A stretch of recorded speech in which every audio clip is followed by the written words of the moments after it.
Selamat pagi, saya Putri Taruskafti Devi, NPM 005.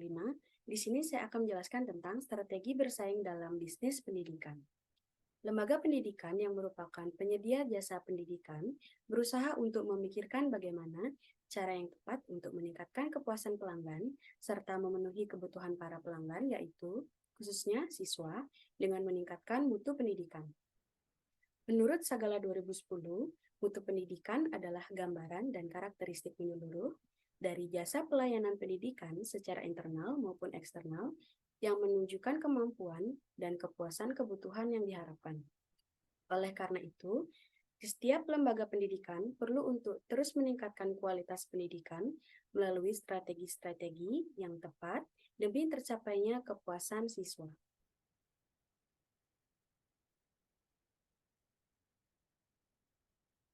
Strategi bersaing dalam bisnis pendidikan. Yang pertama ada persaingan antara lembaga pendidikan, merupakan sebuah proses evaluasi atau evolusi.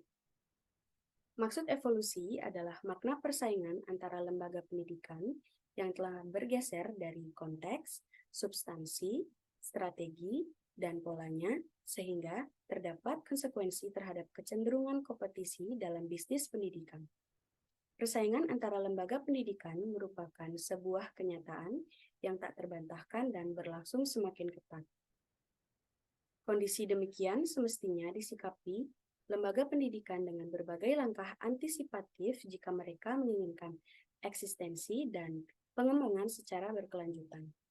Beberapa strategi sebenarnya dapat dilakukan oleh sebuah lembaga pendidikan jika memenangkan persaingan antara lembaga. Beberapa faktor secara dominan yang mempengaruhi daya saing sebuah lembaga pendidikan antara lain yang pertama ada lokasi. Lokasi secara umum, lembaga pendidikan akan berupaya mencari lokasi yang mudah dijangkau dan memiliki akses terhadap sektor lainnya, sehingga faktor ini merupakan salah satu keunggulan komparatif untuk bersaing dengan lembaga pendidikan lainnya. Yang kedua, keunggulan nilai. Misalnya, kelebihan kurikulum yang diterapkan, sumber daya manusia, sarana prasarana, hingga keunggulan kerjasama. Yang ketiga, kebutuhan masyarakat. Pada beberapa kasus umum, terdapat beragam alasan orang tua menyekolahkan anaknya ke lembaga pendidikan tertentu. Salah satu alasan yang paling mengemuka adalah faktor kualitas yang menyangkut proses pembelajaran dan hasilnya, termasuk kepastian setelah anak mereka menamatkan pendidikan dari sebuah lembaga pendidikan. Masyarakat menilai keterserapan mereka di sekolah berkualitas pada tingkat di atasnya merupakan salah satu alasan mereka rela menyalahkan anak-anaknya ke kota. Kemudian ada strategi memenangkan persaingan. Persaingan antara lembaga pendidikan yang sedemikian ketat secara nyata memunculkan minat pemilik modal untuk berinvestasi pada sektor ini. Komersialisasi pendidikan memang tidak tepat, namun pengelolaan secara profesional semakin mendesak untuk dilakukan. Kecuali lembaga tersebut hanya ingin bertahan hidup saja tanpa motivasi untuk berkembang, sehingga mereka cenderung pasrah. Kondisi demikian banyak ditemui terutama di pedesaan yang relatif jauh dari informasi dan terbatas akses. Strategi persaingan di dalam kompetisi pendidikan harus dilakukan secara sistematis dan terencana. Kemudian, mengetahui target pemasarannya. Langkah pertama lembaga pendidikan harus mengetahui pangsa pasarnya. Masyarakat secara umum terbagi menjadi 3 kelompok utama secara ekonomi, yaitu yang pertama kelompok masyarakat tidak mampu, kedua kelompok masyarakat menengah, yang ketiga kelompok masyarakat mampu. Kelompok masyarakat tidak mampu sangat peka terhadap biaya pendidikan, sehingga golongan ini memilih lembaga pendidikan mendasarkan pada kemampuan ekonomi keluarganya. Kelompok masyarakat menengah cenderung bersifat situasional dan mereka berasumsi jika pendidikan berkualitas sangat penting. Namun mereka relatif dan masih rasional di dalam melihat besarnya biaya pendidikan yang harus dibayar, sehingga cenderung lebih berhati-hati di dalam memilih lembaga pendidikan yang menurut mereka cukup baik. Dan yang terakhir, kelompok masyarakat tidak mampu, mereka cenderung menutup mata terhadap biaya pendidikan yang harus ditanggung dengan alasan kualitas. Jadi di sini kita harus mampu menyesuaikan kebutuhan pendidikan sesuai dengan keadaan ekonomi masyarakatnya. Selanjutnya, strategi diferensiasi. Langkah kedua adalah strategi diferensiasi. Langkah ini dapat dilakukan dengan cara memaksimalkan potensi lembaga pendidikan. Lembaga pendidikan yang berhasil karena mereka memiliki keunggulan dibandingkan dengan lembaga lainnya.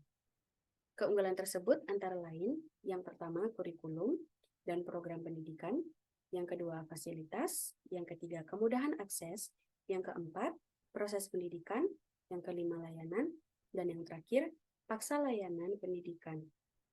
Lembaga pendidikan yang berhasil berkembang dengan baik antara lain disebabkan oleh faktor-faktor tersebut. Semakin banyak aspek yang dimiliki, tentu akan memperkuat struktur lembaga pendidikan secara maksimal. Pada sisi lain, pemerintah sebaiknya memberikan regulasi terkait pengelolaan pendidikan sehingga tidak menimbulkan persaingan yang tidak sehat.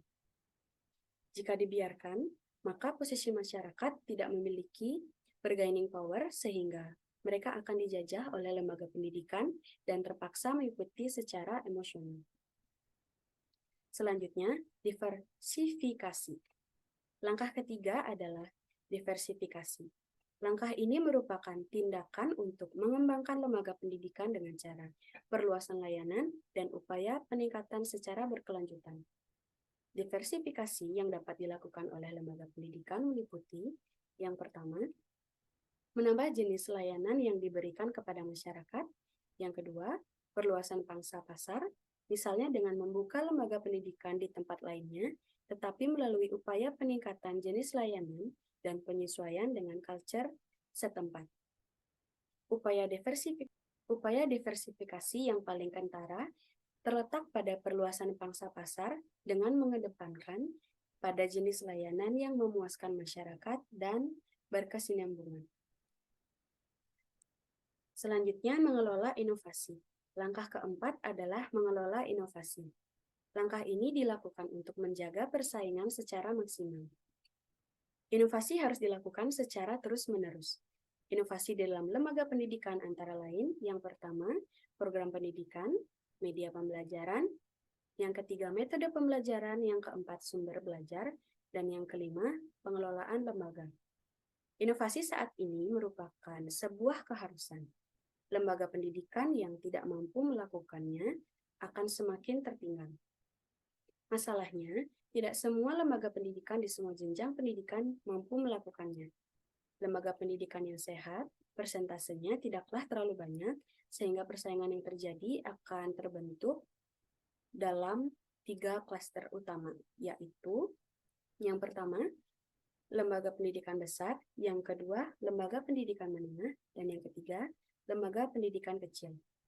Lembaga pendidikan besar bukan semata dilihat dari ukurannya, namun antara lain dari kerjasama antara lembaga dan subsidi silang antara cabang yang disinyalir memperkuat struktur lembaga tersebut. Pada lembaga pendidikan menengah dan kecil, cenderung memiliki keterbatasan sehingga mereka tidak selalu siap mengantisipasi perkembangan dan persaingan yang semakin terbuka. Langkah yang kelima adalah mengelola kultur organisasi. Organisasi lembaga pendidikan sangat menentukan kemajuan sebuah lembaga, termasuk dalam hal ini adalah lembaga pendidikan. Organisasi lembaga pendidikan yang sehat terlihat dari dinamis dan utuhnya sebuah lembaga, sehingga mereka memiliki kesatuan langkah untuk menuju kemajuan dan mampu bersaing dengan kompetitor lainnya. Perlu disadari bahwa saat ini, jumlah lembaga pendidikan swasta pada semua jenjang apabila diambil rata-rata sekitar 68% dikelola oleh masyarakat, sehingga persaingan demikian kompleks dan terbuka.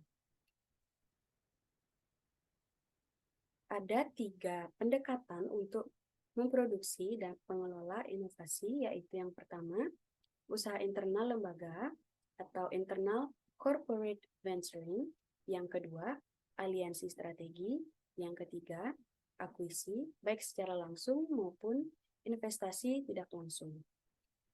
Kepemimpinan lembaga pendidikan memerlukan sebuah pendekatan yang berbeda dibandingkan dengan dunia industri. karena warna pendidikan tercermin dari organisasi pendidikan dan kinerjanya termasuk prestasi dan tingkat eksis sebuah lembaga pendidikan. Sehingga pemimpin yang profesional akan semakin menentukan. Langkah keenam adalah mengelola perubahan harus dimulai dari dalam organisasi lembaga pendidikan sehingga mampu bersaing keluar dengan baik. Ketika di dalam organisasi tidak sehat, maka organisasi lembaga pendidikan hampir dapat dipastikan akan semakin tertinggal dan tidak mampu bersaing. Perubahan yang paling sulit diantisipasi menyangkut internal movement yang terkadang tidak solid sehingga kebersamaan di dalam kemajuan organisasi.